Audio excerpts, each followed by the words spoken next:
From salt to sanctuary to Baroque beauty, covered in mountains, spires, and domes, Salzburg has so much to be curious about. So Salzburg becomes known as the Rome of the North, or the German Rome, which is why Salzburg's street plan and architecture looks more Italian than Austrian.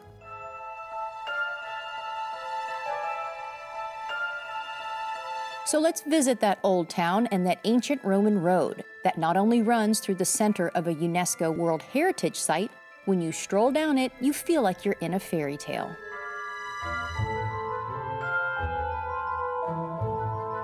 It doesn't get any more charming than this. A narrow little street lined by tall townhouses dating back to the 14th and 15th centuries, and windows that get smaller and smaller as you go up, and curious little arcaded passageways running through the ground floors that lead to more courtyards and more streets. And many of these historic homes have plaques marking the important dates and important former residents.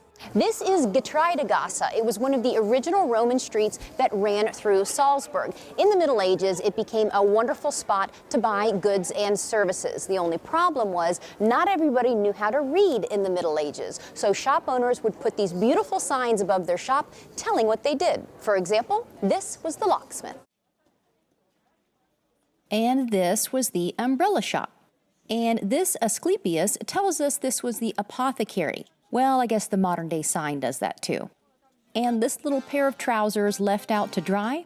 Well, those bring us to a grand Salzburg and Alpine tradition, the lederhosen shop. How long has this shop been here? Since 1408. It's the oldest shop in Salzburg. In the exact same spot? Always here? Always here. Wow. Yes. Always making clothing?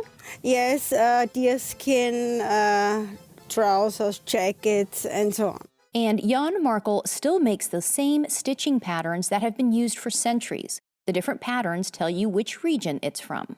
This one is for Salzburg. You see the white stitching? Like this style is the same, because this is a short one and this is a longer one. Excellent. So the white stitching is always Salzburg, and then the green stitching is from the lake region called? Aussee. Bad Ischl. Oh, yeah. The Kaiser, our king, made his holidays in Bad Ischl. And there is a curious reason why this traditional costume has suspenders and not a belt. Just no belts, so we had suspenders? Yeah, I think it's good, because if people, they are maybe a bit thick, then, because of all the bratwurst and the pretzel. And then they can take with this. Okay. Because this one is a little bit heavier, and if the man is a little bit, you know, then it goes down. If you have only the belt. If you have the suspenders, it's perfect.